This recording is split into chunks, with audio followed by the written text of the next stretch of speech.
A natureza do escorpião é atacar, é picar. Quando ele se vê acuado, ele ataca.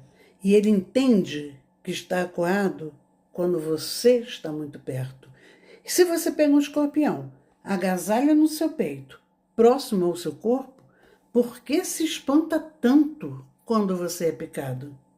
Pensa nisso.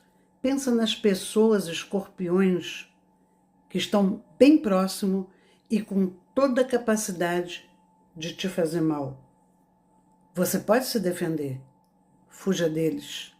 Escorpião se mantém longe.